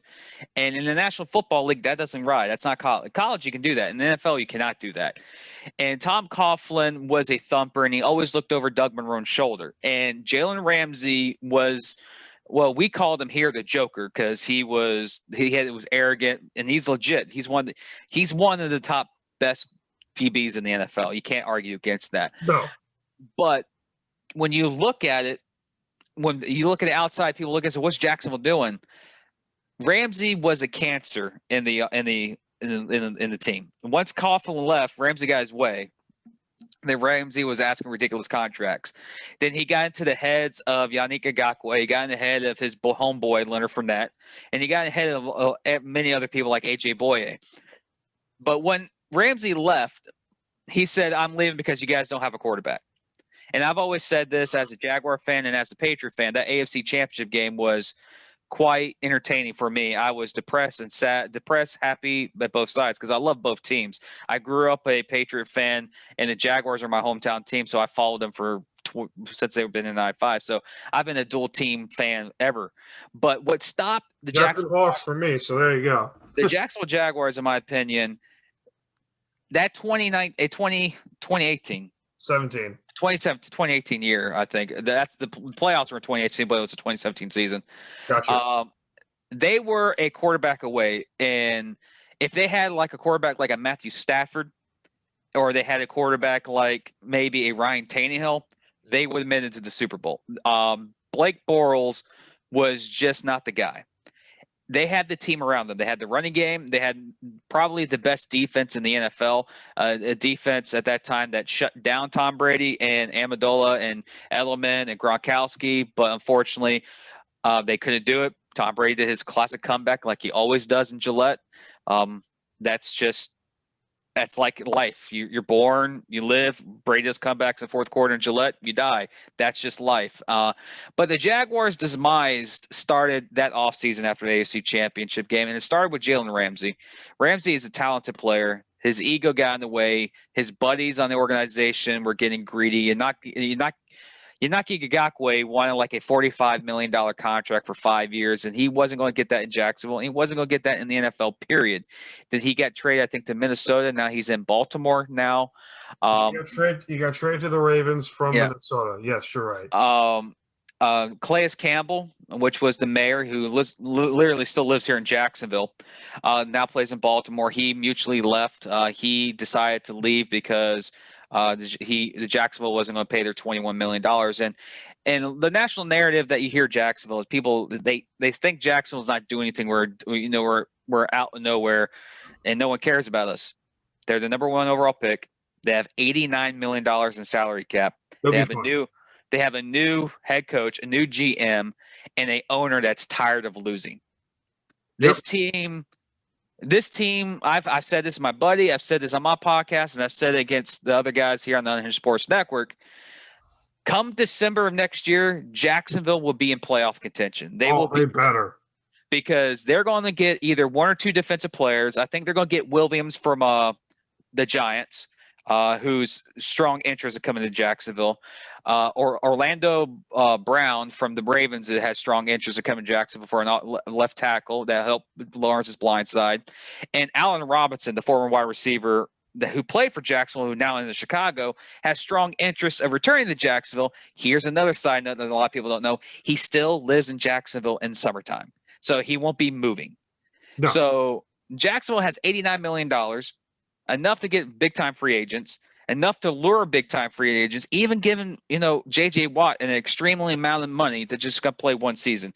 Jacksonville can do that. The Jets can do that, and the Jaguars can do it. So when I hear the national narrative saying that Jacksonville doesn't know what they're doing, Urban Meyer's going to run this thing to the ground, you don't know that. It's all questions. The only reason why they're putting shade on Jacksonville right now is because Trevor Lawrence is coming to Jacksonville. And they can't stand it because they were always set for the Trevor Lawrence, the Big Apple. Let's make the statue right by Johnny Unitas. It's official. I was hearing it all over sport. I was hearing it all over because I'm a little thing about me. I'm on Long Island. Mm-hmm. I have it everywhere on ESPN radio, the WFAN. I hear it everywhere. Like, oh, the Jets need to do this. The Jets. Need to do that. I'm like. First of all, I mean, because I'm watching tape, yes, the Jets were an infinitely worse team going for most of the year. Yeah. And then you beat the Rams. You beat the Rams, a team that you were a 13.5-point underdog in. And when the Jets beat the Rams, Jacksonville embraced the tank. They told the third leading rusher in the NFL, James Robinson, an undrafted rookie from Illinois State. Good for him, by the way. To sit out. He already was clear to play. Just sit out. We're done. We had two receivers that one had a ingrown toenail. That was the official injury. They call it turf toe. It should hurt. They told him to just sit out. They told DJ Chark to don't return. No, it was Laviska Shenault. They told him to not return. And they started Mike Glennon. So when the national media says Jacksonville didn't try at the end of the end of the year, was this same criticism for the Cleveland Browns when they drafted Baker Mayfield? Was this the same? Like, where's the criticism when the Browns lost 31 games 2 years? Where was the criticism for the Arizona Cardinals? What was the criticism for the Detroit Lions? What was the criticism for the Atlanta Hawks? No, there was none. There was nothing. But once Jacksonville embraced the tank, once Trevor Lawrence and that statue already built right there outside of the New Jersey MetLife Stadium, home of the New York Jets. You don't even play in the damn same city. Biggest disgrace. And it's done. The heart's broken. Now Lawrence is guaranteed to Jacksonville, and now the narrative I've heard is like Lawrence won't be up to par for the low. Sure. You actually look at because you can tell this better than anyone as any Jaguar fan I've ever met. Mm-hmm. You look at that team on paper. They're a good few moves away from being a playoff team. I say this. At week 9 of this season, Jacksonville was a top 15 offense with 3 quarterbacks leading it. Crazy to think about that. That's interesting. People say, Jacksonville's offensive line is garbage. That's another question that everyone I hear all the time on the national media. They're not. Jacksonville's offensive line was ranked 10th in the NFL. I was about to say, it's not bad. They have two first-round picks at tackle? Yeah. Robinson's going to get paid. He might not get what he wants. That's the thing down here, but he might get a 2-year deal. He wants a 5-year, but most likely the Jags are going to franchise tag him. So that's good, which is good. But to bring up the offensive line question is that Jackson's offensive line was ranked 10th in the NFL last year. The 2020 Super Bowl champion Buccaneers offensive line was ranked 17th in the nation, which is in the league. Yes. The Kansas City Chiefs offensive line, 23rd. So when he said the offensive line is not going to predict or protect Lawrence, the icon that is Patrick Mahomes played behind one of the worst offensive lines in the NFL and literally single-handedly by himself beat the Patriots. Unfortunately, his weapons couldn't catch on to the football because they were too busy hitting helmets. But still, Jacksonville is a few pieces away of not just being a contender, but they're a few pieces away of being a legit threat to not just be a contender to make the playoffs, but win a division. I'm not saying Super Bowl titles. They're a couple years away. But the reason why the narrative you hear right now, all the shade being thrown, yes, the hiring and resigning of Chris Dole was bull. Big shit. I agree with that. That's crazy. It's stupid shit never done. Yep. But all the shade that's being thrown on Jacksonville over the last couple of weeks, it's because they know Jacksonville in 3 to 5 years might be playing for a Super Bowl title with Lawrence. They might know that. That's why they're Where's throwing my shade. jersey? I gotta get this for you, my friend. Where did I put this? You may love this one. So for those watching on YouTube, Mark Brunell. Yep. So I have this ready. Mark Brunell jersey. You're just gonna go right there. Oh, that is good because I loved that defense. Bringing that 27, the Saxonville defense that brought shades of hot shots that were the Seattle Seahawks during their glory days. Even if you want to go back to 2005. But people don't understand is one thing I get is like Urban Meyer hasn't coached in the NFL. Well, he just hired Marty Schottenheimer, who was part of the Seattle Seahawks team that went to the Super Bowl a couple years ago. Correction, Brian Schottenheimer. Not Marty. Marty passed Marty away. is no longer with us. But his son, it's a Schottenheimer. But he was a part of the.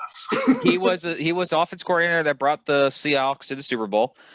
They've hired a couple of incorrect. Also, Daryl Bevel. You mean he was part of the team though? No, Brian Schottenheimer was part of the 20. He was part of the team that went to the Super Bowl. Daryl Bevel was the offensive coordinator. Yeah, but he was a part of the team though. Super Bowl teams, yes. Yes, he wasn't the OC. He was a part of the team, though. He was making his way up there. That's what I've heard. I may have got it wrong, but that's what I get from the news media here. Seahawk fan, Brian Schottenheimer got there in 2018. He got there in 2018. Daryl Bevel was the offensive coordinator from 2012 to 2017 when he eventually got fired.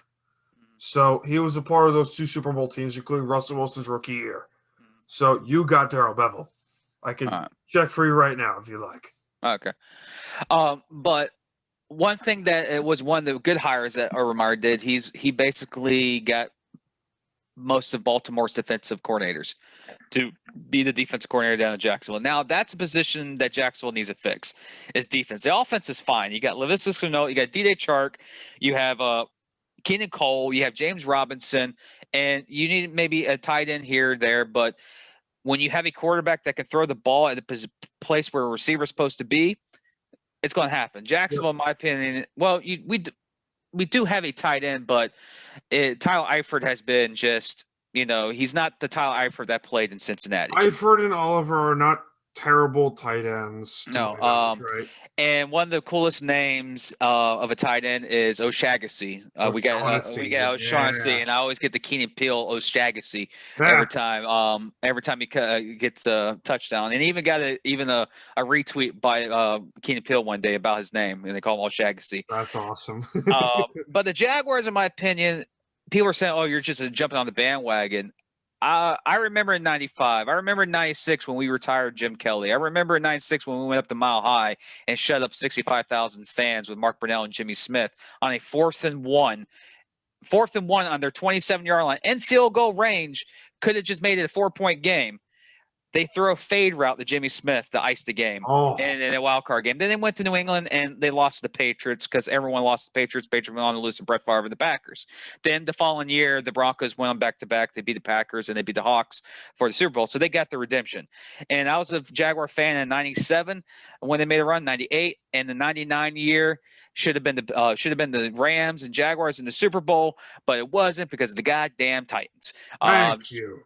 Short shit, 7-9, Mr. Jeff Fisher with a Hall of Famer, rest in peace, Aaron McNair. But in 99, the team that won that game was not the freaking offensive side of the ball. It was Albert Hainsworth. That was Samari Roll in that Titans defense. One of the nastiest defenses I ever remember as a kid was that Tennessee Titan team. And Jacksonville Jaguars in 99 went 15-3. 15-3 that year. All 3 losses were to the Tennessee Titans. Yep. And as Jaguar fans, we hate Tennessee. Oh, yeah. I despise Tennessee. And Derrick Henry, Tennessee, and Tannehill, they're legit a quarterback away of being Super Bowl contenders. But I think their time is running out pretty soon because they're getting older each year. And for Jaguar fans, we just been getting a bit slapped around for many years. We You're made like, the play. you're just like that meme of the Simpsons characters, like excellent. You're just Yes. patiently waiting. Yeah. And Patiently waiting. And me watching Houston implode puts a smile on my face because I know that guarantees us 2 wins next year. We always beat Indianapolis somehow, so we'll split Indianapolis 1-1. So I look at the schedule next year, and of course, NFL I think is going to a 17-game schedule next year, which is odd. But I look at the schedule next year. Jacksonville, in my opinion, should be 6-10 at worst, but at best 8-8. And if they continue this expanded playoff, 9-7 may make it get into the postseason. So I think the Jaguars' schedule is very favorable next year. And if Lawrence is what people think he is and what he's going to be, 2022, 2023, Jacksonville will be competing for division titles. And by 2024, Jacksonville should be in the Super Bowl playing for a championship. Oh, the confidence, my man. I love it. That's if Lawrence is who he is. Now, Lawrence could be Ryan Leaf, and Jacksonville could just be in misery for the next 20, 30 years. But the city is investing so much money in Lawrence, they want him to carry the torch. And if he does that, Jacksonville will pass the $1.3 billion project of a new football stadium here in Jacksonville that is being rumored, that's not official yet, to be built to keep the Jaguars here so you can toss away the London and, the St. Louis rumors of relocation. So, yes, I'm throwing out hot fire. Hawks fan. I'm throwing out hot fire because I hate hearing on all the national radio all the misinformation that the national media thinks of what Jacksonville is. The reason why Jacksonville is hated in the NFL is because we got a Super Bowl before Minnesota did and before Indianapolis did. And the reason why we got a Super Bowl is because we had an owner at the time, Wayne Reaver, who spent money for it. They hated us. They've always hated us that. And ESPN hated us, and they even wrote articles about how crappy our city is. They despise us. We haven't done anything in the National Football League as an organization, but they hate Jacksonville. And that's what I love about it is because now the golden child of the next generational quarterback is coming to Jacksonville, and they can't fucking stand it. So they have to now create a narrative on Trevor Lawrence like they have created a narrative on Tom Brady for 20 years in the NFL of hating him, but loving Peyton Manning. They love Peyton Manning and despise Tom Brady. Peyton Manning is the greatest. Yeah, Tom Brady has done exactly what Peyton Manning's done and 10 times more. But, oh, no, he cheated. He's defied all those allegations and still kicked your ass for more titles. So Trevor Lawrence is now the next guy that's going to be hated in the NFL because he plays in Jacksonville. I love it. I love it every second of it. As also a part-time Jet fan, I am one of the very few people who say the Jets should keep Sam. Now, I have right to defend Sam on certain occasions. Because 2 coaches in this league for 3 years. Todd Bowles, Adam Gase for back-to-back years. His offensive line has been putrid bad. Receivers, putrid bad. And I say keep the second pick. Use the Seahawks pick for the next 2 years, wherever it is. Build around him. Don't make the same mistake the Colts made with Andrew Luck. You have to build around him. And before we end this segment, ultimately end the show for this episode, what do you think the Jets could do as opposed to what they should do? From a person who has watched my Patriots destroy the Jets over so many years and also lost a lot of playoff games by the Jets organization over the last couple of years, in my opinion, this is from an outsider looking in, doesn't know how to manage people. Yes, you might see a good option that you think is great for your team. They'll do the opposite. For some odd reason, I think Sam is not going to be in a Jets uniform next year. I think the best fit for him may be Houston with the trade for Deshaun. I could tell you San Francisco. Yes. I can argue San Francisco would be a great fit. But I have a feeling Sam is going to be playing in Philadelphia. I have some odd feeling. I think he's going to be in Philly because so Awesome. far, whoever thought Matthew Stafford was going to be in LA, whoever thought Jared Goff was going to be Detroit, and whoever thought Carson Wentz was going to be Indy. Just 2 weeks ago, people 2 weeks ago said we knew there was a quarterback competition in LA, but people thought Matthew Stafford was Indianapolis bound, New England bound, or even Houston bound. At the NFL, so you can't predict it now, and we're still 3 weeks away from free agency.